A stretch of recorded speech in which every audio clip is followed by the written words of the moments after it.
Hello, and thank you for joining us again for Emotional Intelligence and Career Transition. As always, I am Dr. Tara, and I'm joined by Denise Parkinson from across the pond. Hello, Denise. Why, hello, Tara. Great to be with you again to talk through a brilliant topic today. So let's go for it. As always, today we're going to dive into emotional intelligence in how it gives you a competitive edge in your career transition. And, this is an interesting topic because we've talked about so many different things as it relates to career transition, but then also how you can leverage EI in that process. And I think the thing about today's topic for me is that before we joined forces, I never really gave it any thought on how EI can really give any individuals, regardless of where they are in their career transition, a competitive edge. And so I think as things have started to turn and EI is no longer a hot topic, it is the topic and it is the thing that many of us need to really lead with, but also lean into, that it has become a really essential part of career transition. And I'll kick it off with just from an adaptability perspective. When you think about the job market and currently today, as we're having this conversation, yesterday and even tomorrow, the job market is constantly evolving. And so because of that, it's really important that we are adaptable and that we are also resilient, because going through that process, and I'm speaking from a personal perspective, it's going to career transition. It involves setbacks. It's going to involve rejection. It's going to involve unexpected challenges. And it's really, really important that you are equipped to be able to really leverage EI to help you cope with how you're going to bounce back from those setbacks. How are you going to cope if it really creates a stressful or chaotic environment for you? And for me, what I found is that the more I learned about how to leverage or to lean into emotional intelligence, it really allowed me to lead with a positive attitude despite the uncertainties. Because let me tell you, I received many regret to informs, wasn't selected for many of the interviews or the position. And so those types of things can really be heavy. And the reality is anytime you're going through a transition, it's going to be a time of uncertainty.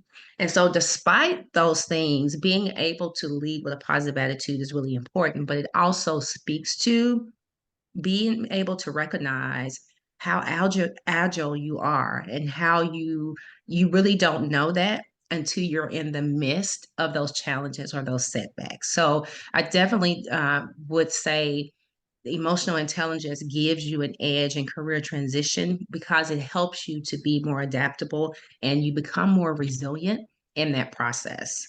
The other thing that I would also lean on is that it helps you build stronger relationships. And when I say relationships is about networking, of course, but I'm speaking to organically building those relationships, not doing it because of quid pro quo, get something out of it. But building those relationships based on interpersonal relationships, on personal things that you might have in common. Because this is the thing, those relationships that you're building now or that you've even built in the past are there for a reason. They're not just there for this time, they're there for when you need to reach out to someone, whether you've talked to them in a couple of months or not. Sometimes it could be a year. But because you know that person's work ethic, you know who they are personally, you've built a really strong connection. You've been able to demonstrate empathy. You all have talked through how, as a colleague, as a mentor, as leaders, or they may have been your supervisor, those relationships are going to support you now, but they're also going to support you in the future.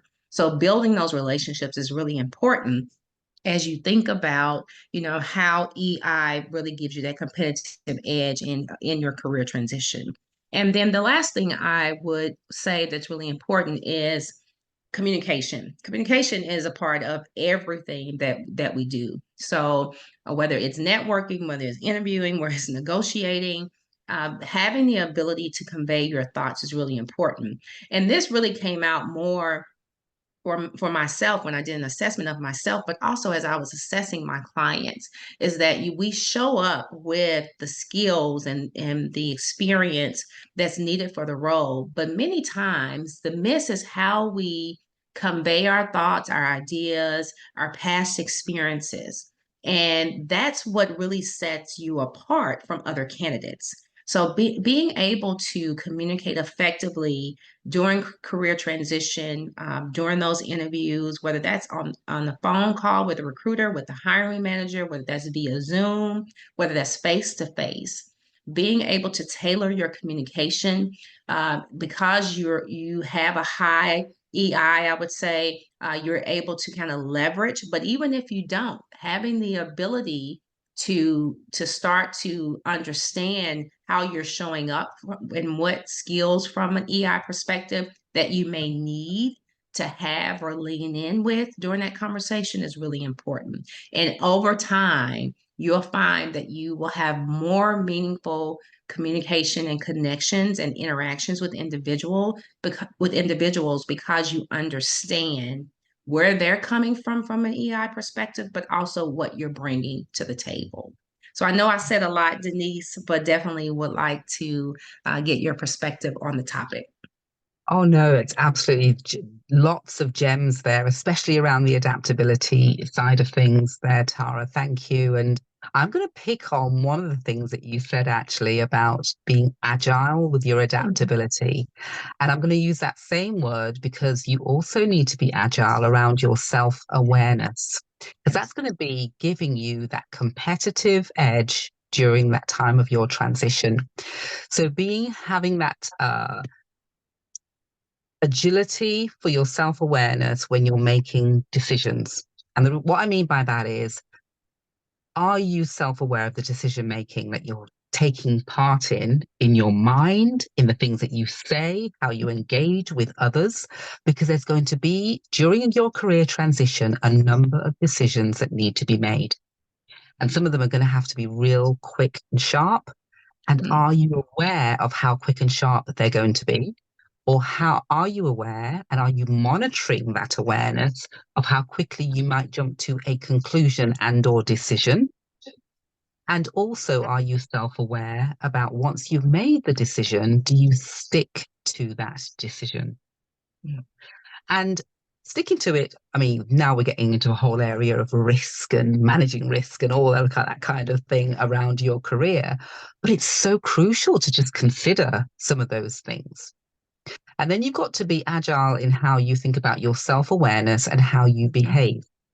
Because a number of people who we deal with, and I guess you've noticed this, Tara, when you're coaching others, is that when they get into that, I'm going to transition my career mode, their behavior changes.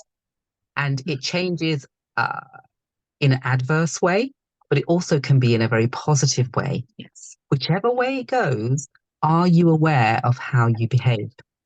And therefore, that behavior will then start to express itself, whether it's in your current team, with your manager or directors, whether it's with other teams that you're liaising with, and or the people that you're trying to transition into, especially if you're staying within the company. So just be self-aware of how you are behaving. And then the third thing I'd like to cover around self-awareness and being agile about it is how you are interacting with others. And especially when you are trying to transition your career, that interaction with others is so crucial. Tara touched on it. Networking with others, mentoring, getting good coaching from others is absolutely crucial. But also, whilst you're still there and you are interacting with others, how aware are you of the tone and the underlying behaviors that you show about whether you're going to be moving up or out? What are you saying when you're interacting with others? Are you giving much away or are you keeping it tight-lipped? And all those things show in your behavior and the way that you then engage with others to either glean great information to help you, or are you covert. And by being covert, it may also hinder some of the expression of next steps and what to do. Because potentially those that you're being covert with could are the ones that you need to network with. So just be aware of those Yeah. three areas: decisions that you make, the behaviors that you show, and the interaction that you have with others. And that's absolutely crucial for that to happen, so that you then truly end up with, as we opened up with, that competitive edge. It's not necessarily a competition with others, because yes, some people may well be going for the role that you are looking at as well, or the multiple roles that you may be looking at. Of course, there's going to be competition. That's just life. That's just the way we fail and succeed, right? But if you absolutely engage in some of these emotional intelligence traits to make it more successful for you, then the competition means you have a successful competition and you get the outcome that you're looking for. So please do just consider some of those three things around self-awareness and being agile about it, as well as Tara, you describe a really good way of how to navigate through that journey. Do you want to just describe that and what you do for others? Yes, definitely. So, regardless of where you are in your career transition, I work with women to make the decision to go up in the organization or out to a new opportunity. And we do that by putting together the right strategy and the right timing in order for you to make that transition. Brilliant. Thank you, Tara. And do come back to myself or Tara. I can be contacted at Denise at denisesparkelson.com. Please do subscribe, comment, also follow. And if there are any questions that you have about what we've just described, then please do get in touch with us and or listen back to some of the weekly updates that we've provided that can give you so many more insights about EI and career transition. Look forward to speaking with you again next week, Tara. You take care. Absolutely. Thank Yeah. you. And thank you, listeners. Take care. Bye bye.